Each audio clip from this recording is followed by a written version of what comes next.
आप सभी को पता है, फिर भी इन चारों उत्पादों से मैं आपका परिचय करा देना चाहता हूँ।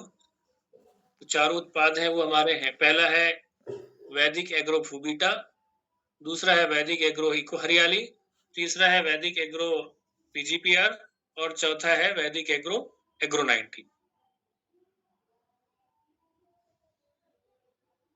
हमारा जो भूबिटा है, इसका जो कार्य होता है वो मिट्टी को जो है ना भोजन और संरचना संरचना को सुधारता है, उसकी उर्वरता लेके आता है। यानी मिट्टी प्रकृति से कैसे अपना भोजन ले सके, भोजन को लेने में जो अवरोध उत्पन्न होता है, उसको भूबिटा दूर करता है।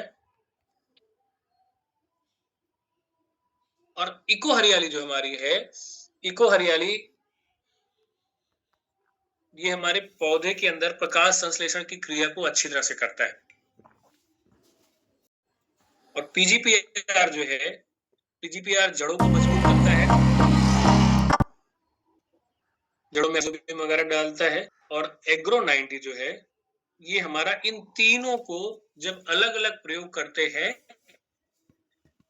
तो उनके साथ ये बाउंडिंग बना करके पौधों पे चिपकाता है, या इन सबको एक साथ भी प्रयोग करेंगे तो बाउंडिंग बना देगा, यानी इनको चिपका करके पौधे पे सही से ये चलाता है। अब बात करते हैं कि हमारा जो भूबिटा है, इसके मुख्य घटक कौन कौन से, यानी फॉर्मुलेशन क्या है, इसमें क्या क्या मिला हुआ है। तो इसमें ह्यूमिक एसिड है, फॉलिक एसिड है, ये सारी चीज में है। इससे पौधे को लाभ क्या क्या होता है। अब इसका जो पौधों में इसमें जो लाभ होता है, आप मान चलिए कि ये ना जड़ों का विकास तेजी से करता है, जड़ों का विकास तेजी से होगा। जो अपना मिट्टी जहां सूखी हुई है उसको थोड़ा मतलब वाटर होल्डिंग कैपेसिटी बढ़ा लेते हैं। वाटर होल्डिंग कैपेसिटी जब बढ़ा लेता है तो होता क्या है कि यानी सीधी सी बात है, जब मिट्टी भुरभुरी होगी, उसमें वायु का प्रवाह यानी ऑक्सीजन और नाइट्रोजन अच्छी तरह से जा रही होगी, तो ऑलरेडी जब पानी उसमें जाएगा तो वाटर होल्डिंग कैपेसिटी मिट्टी की बढ़ जाएगी। इससे पौधों को क्या लाभ होता है, इससे पौधों को जो होता है ना कि जब ये चीजें मिट्टी में रहेंगी तो पौधे की जड़ों का विकास बड़ी तेजी से होता है। और सबसे अच्छी चीज क्या होती है, ये चीज को आप समझिए कि जो हमारी मिट्टी का जैविक कार्बन है ना, वो सुधरता है इससे। मिट्टी का जैविक कार्बन जो होता है ना, वो सबसे बड़ी बात होती है। जैसे व्यक्ति के शरीर में हार्ट होता है ना, दिल, वैसे मिट्टी में जैविक कार्बन होता है। जब आप पौधा उगाने के लिए जाते हैं या खेत को बनाने के लिए जाते हैं, तो वैसी कंडीशन में मिट्टी में जैविक कार्बन अगर अच्छा है तो हम उसमें से कुछ भी उत्पादन ले सकते हैं, कोई भी फसल ले सकते हैं। अब बात आती है कि हमारे इस भूबिटा में इसका डोज क्या होना चाहिए। तो जनरली आप बात करें तो अगर हम उसको सिर्फ और सिर्फ बुरकाव करते हैं खेत पे, तो शुरुआती दौर में हमें 4 किलो का प्रयोग करना होता है। बिजाई के समय, बिजाई से पहले जब हम बीज लगा रहे हैं तो उससे पहले हमें 4 किलो का प्रयोग करना होता है, अगर उसको बुरकाव कर रहे हैं तो। और अगर छिड़काव कर रहे हैं तो छिड़काव की मात्रा आपको ये लेनी पड़ेगी कि 16 लीटर का पंप हो। तो जब 16 लीटर का पंप लेंगे तो उस पंप से लगभग 10 पंप के आसपास का प्रयोग करेंगे, यानी 160 लीटर से 200 लीटर के बीच में। वैसे समय पे प्रति पंप हमें जो प्रयोग करना होगा, वो एक पंप में, एक 16 लीटर के पंप में 200 से लेके 300 ग्राम के बीच में हम भूबिटा डाल करके घोल करके छिड़काव कर सकते हैं। और बेहतरी के लिए, फसल की बेहतरी के लिए अगर आप चाह रहे हैं कि बेहतर फसल ले सकें तो इसको 3 बार इस्तेमाल करें। पूरी फसल में, कोई भी पूरी फसल ले रहे हैं उसमें 3 बार में इस्तेमाल करें। एक बिजाई के समय, एक जब पौधा थोड़ा सा बड़ा हो जाए तब वेजिटेटिव स्टेज पे, और एक जब पौधा यंग हो जाए तब, जब पौधे में फूल आने वाले हो या फल आने वाले हो। बेहतर के लिए आप 3 बार इस्तेमाल कर सकते हैं, अन्यथा आप 1 बार कर ही सकते हैं, वो भी बिजाई के समय। आगे बढ़ते हैं, इसी क्रम में हमारे पास जो दूसरा प्रोडक्ट है,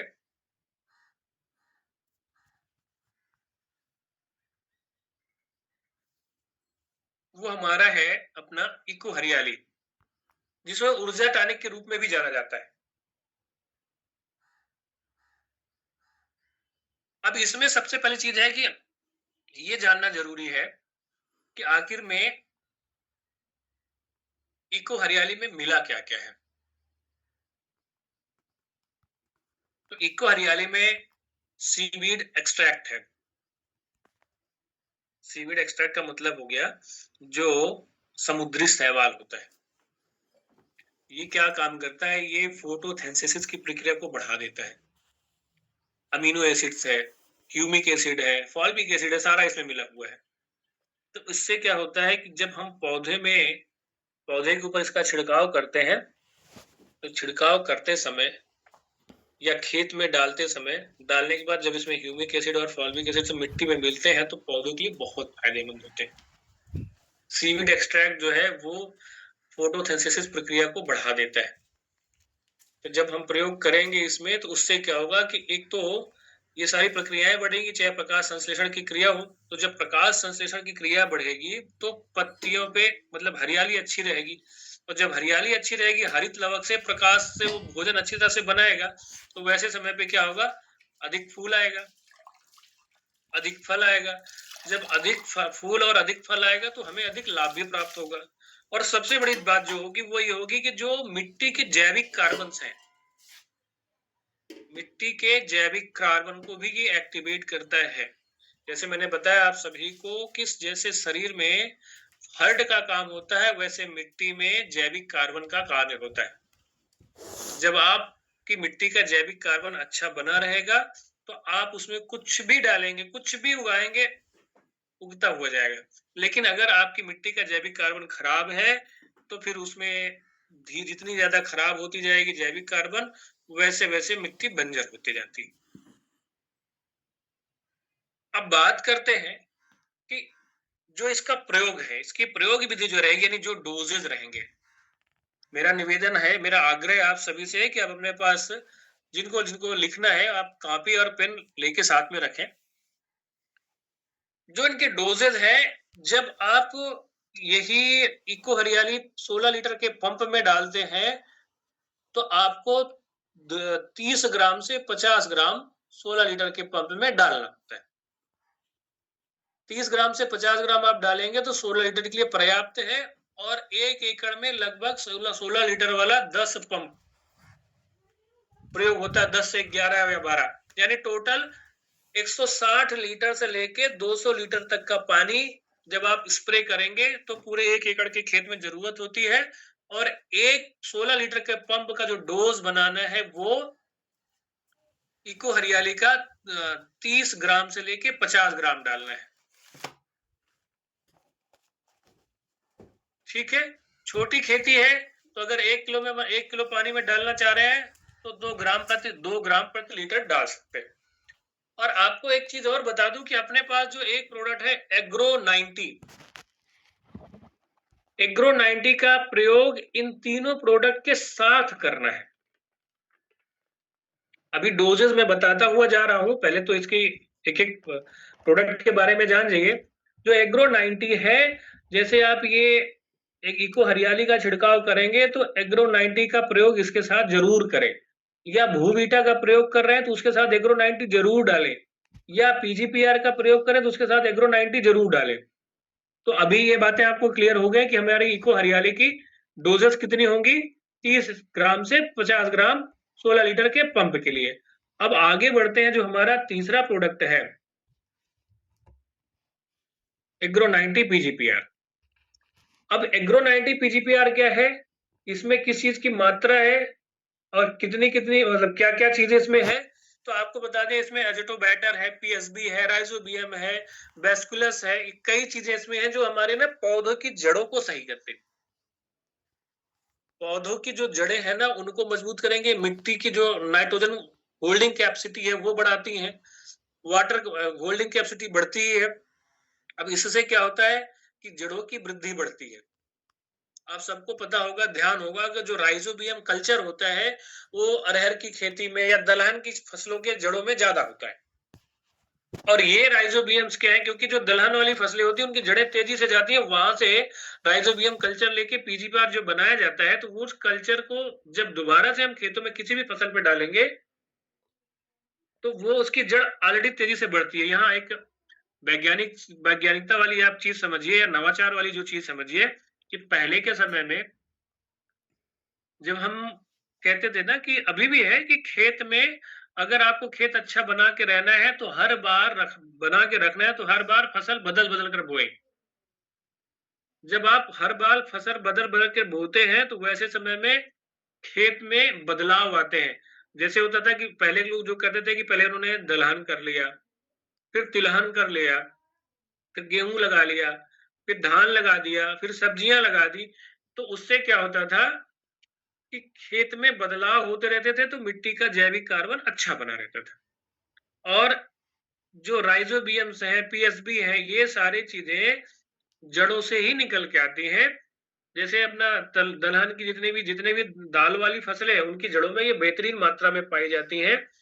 उनसे निकाल करके इनका कल्चर बनाया जाता है। कल्चर बनाने के बाद पीजीपीआर में फिर लगाया जाता है।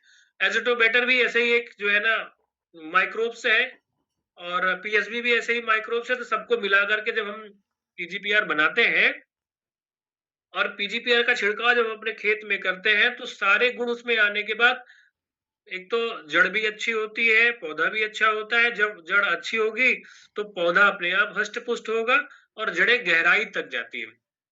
जैसे ये सारे गुण देसी बीजों में बहुत पहले थे। अभी तो लगभग-लगभग हाइब्रिड बीज आ गए हैं। लेकिन देसी बीजों में आज भी आप जाके देखेंगे तो वो ना अपनी ज़रूरतों को मिट्टी में कहीं से भी अपनी जड़ों को फैला करके पूरा कर लेती है। तो सेम काम हमारा पीजीपीआर करता है कि जब इसकी जड़ें मजबूत होती हैं तो हमारा पौधे की नाइट्रोजन होल्डिंग कैपेसिटी बढ़ जाती है, फास्फोरस को घोल करके पौधों में अच्छी तरह डालता है, जड़ों की वृद्धि और रोग प्रतिरोधक क्षमता बढ़ा देता है, मिट्टी से होने वाली बीमारियों पे कंट्रोल करता है। खुद पौधा जैसे होता है ना कि किसी को सर्दी जुकाम हो गया, इम्यूनिटी सिस्टम डिस्टर्ब हो गया, तो बोलते हैं डॉक्टर के पास जाओ या खट्टा पियो या जूस पियो। जैसे भी कोविड आया था ना, लोगों ने बोला था कि इम्यूनिटी सिस्टम व्यक्ति का फेल, तो वैसे समय पे देसी काढ़ा काम करता था। नींबू, अजवाइन या दालचीनी इन सब का जो है ना सख्त करके वो चलता था। तो ठीक उसी तरीके से जब हम पीजीपीआर को डालेंगे तो पौधे की जो कैपेसिटी यानी जो क्षमता है वो बढ़ जाती है। अच्छा, इसका प्रयोग क्या करना है या कितना करना है? इसका प्रयोग आपको 16 लीटर के पंप में इसका भी 30 एमएल से 50 एमएल करना है। 30 एमएल से 50 एमएल आप 16 लीटर के पंप में कर सकते हैं। और अगर आपको थोड़ा-थोड़ा प्रयोग करना है, तो 1 से 1.5 एमएल या 1 से 2 एमएल प्रति लीटर बॉटल में आप कर करके छोटा पंप जो हाथ वाला होता है उससे छिड़काव कर सकते हैं। अगर आपको जैसे किचन गार्डन है या छत पे आपने फूल-फल लगा सके हैं।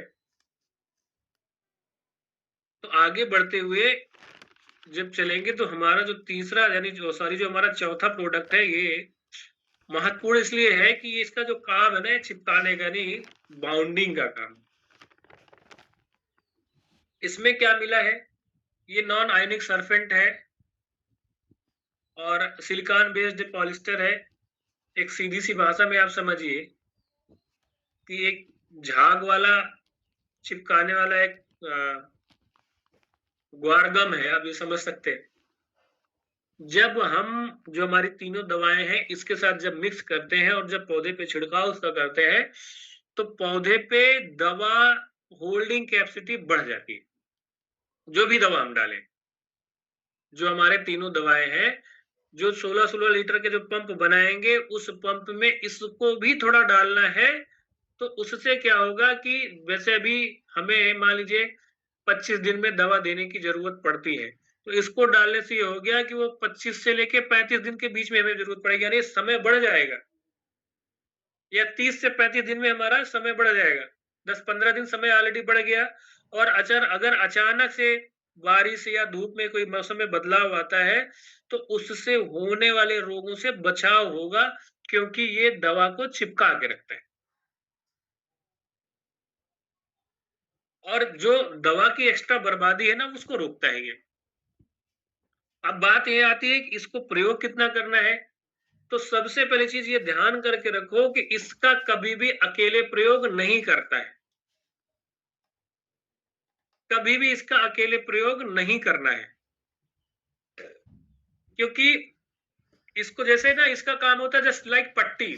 आपको चोट लगी, आपने दवा लगाई, ऊपर से पट्टी बाँध दी, तो जब तक पट्टी बंधी है आपकी दवा आपका घाव सही होता रहेगा। लेकिन अगर पट्टी नहीं है तो खुले में दवा अपने आप साफ हो जाएगी।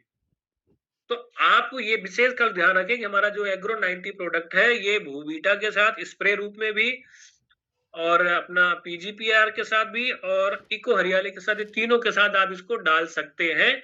उसकी जो मात्रा रहेगी, प्रति 16 लीटर का जो टैंक रहेगा, उसमें आप इसको 5 एमएल से 10 एमएल के बीच में 5 डालें, 6 डालें, 7 डालें, 10 तक भी डालें।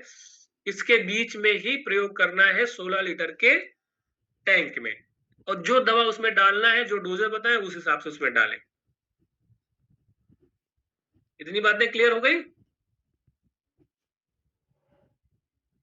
आगे बढ़ते हैं। अब लोगों के मन में ये भी प्रश्न है कि भई ये जो हमारी चारों बायो स्टिमुलेंट हैं, यानी जो जैविक उत्प्रेरक हैं, आखिर में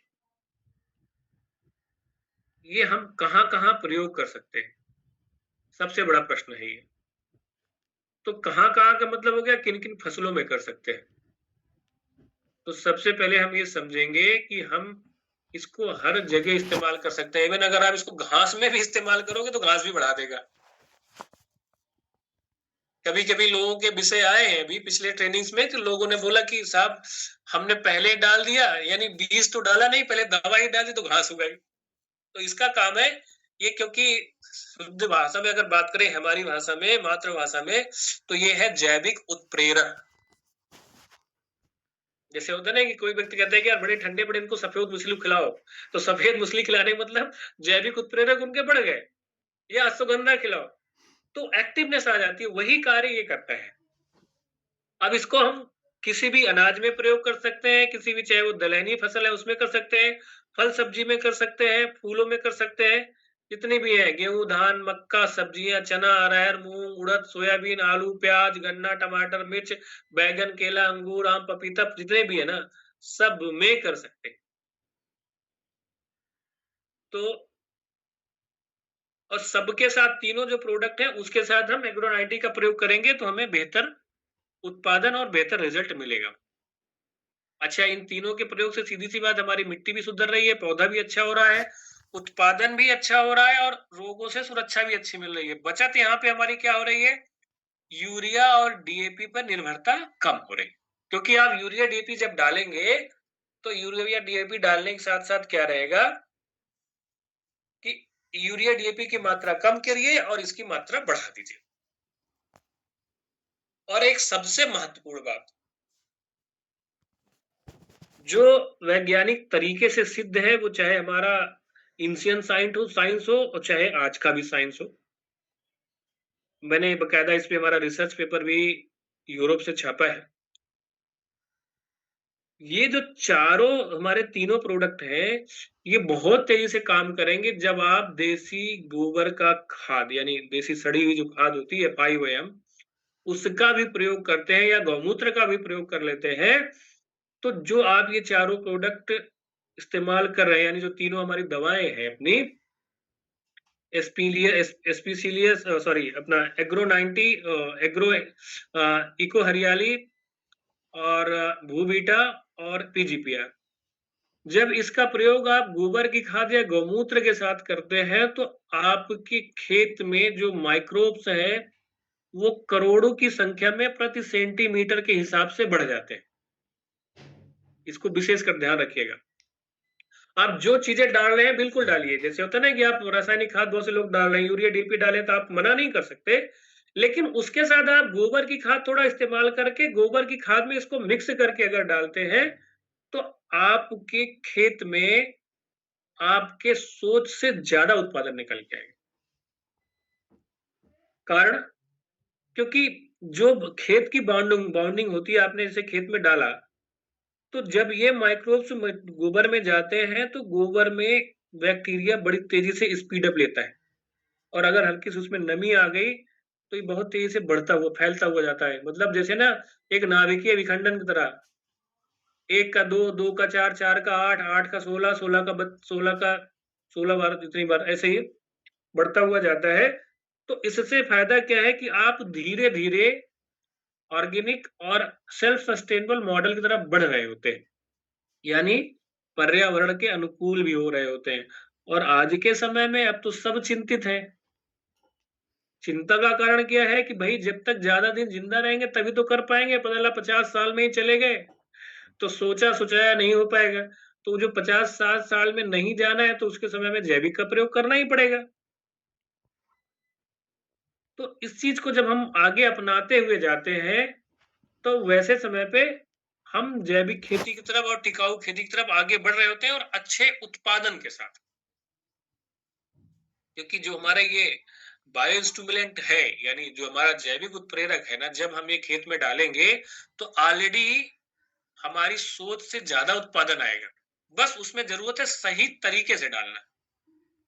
इसी को आगे बढ़ते हुए अब चलेंगे। लास्ट का जो डोज़ आता है इसको समझना ज़रूरी है कि पहले तो हो गया कि मैंने आपको बताया कि ये जो है, चारों अलग-अलग उत्पाद हैं और चारों की जो मात्रा है, जब हम 16 लीटर का स्प्रे बनाते हैं या जैसे भू-बीटा है, हाथ से छिड़काव करते हैं, तो जब आप बिजाई के समय भू-बीटा का छिड़काव कर रहे हो यानी बुरकाव कर रहे हो, तो वैसे समय पे 4 किलो भू-बीटा को आप गोबर की खाद में मिक्स करके रखें। यूरिया या जो भी कुछ डाल रहे हैं वो डालते रहें, लेकिन लगभग 50 किलो से लेके 100 किलो या 200 किलो के आसपास का आप गोबर की खाद में उसके साथ मिक्स करके तब अगर डालेंगे, तो बहुत अच्छा कार्य होगा। और क्योंकि माइक्रोब्स वाली बात है वो अच्छी तरह से बढ़ेंगे। तो एक तो हो गया जब हमें भू-बीटा का अकेले प्रयोग करना है तो 200 से 300 ग्राम हमें पंप में करना है। क्योंकि 1 एकड़ में 10 पंप लगेंगे यानी 160 से लेके 200 लीटर पानी लगेगा तो 400 सॉरी 4 किलो का भू-बीटा पूरा इसमें खपत हो जाएगा। और अगर जो है हम मिक्सिंग करके हाथ से छिड़कना चाहते हैं, तो 4 किलो पूरा मिक्स करके कर सकते हैं। उसी तरह जब हम इको हरियाली में आते हैं, तो इको हरियाली का जो हमारा स्प्रे है, वो भी आप 30 ग्राम से लेके 50 ग्राम 16 लीटर के ड्रम में डाल सकते हैं, पंप में डाल सकते हैं। और जब इसको भी हम 200 लीटर तक जाएँगे, तो 500 ग्राम का पूरा इसी में खपत हो जाएगा। तीसरा हमारा पीजीपीआर आता है।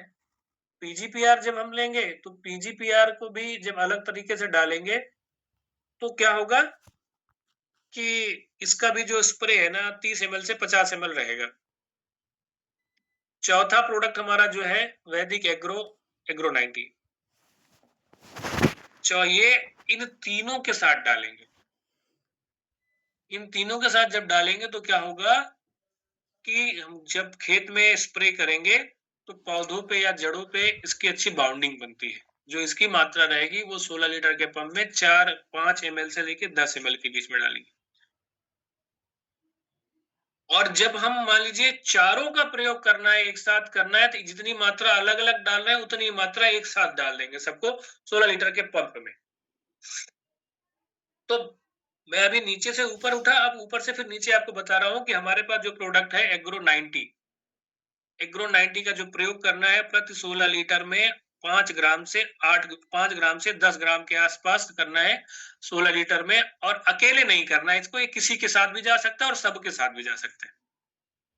अगर अकेले पीजीपीआर करेंगे तो जो है वो 16 लीटर के पंप में 30 एमएल से लेके 50 एमएल। अकेले इको हरियाली करेंगे तो 16 लीटर के पंप में 30 एमएल से लेके 50 एमएल। अकेले भूबीटा करेंगे तो 200 ग्राम से 300 ग्राम। और इन अकेले-अकेले सबका इस्तेमाल करेंगे तो अकेले-अकेले हमें एग्रो 90 सबके साथ डालना है। 2 हो जाएँगे। और चारों का इकट्ठे डालेंगे तो मात्रा 16 लीटर के लिए यही रहेगी। सबको एक साथ 16 लीटर के पंप में डालेंगे और एक साथ छिड़काव करेंगे। और मुझे आशा है कि आप सभी को अच्छी तरह से चीज़ें समझ में आई होंगी। इसके बाद जो आपके मन में इसके प्रति प्रश्न उठ रहे होंगे, मैं चाहूँगा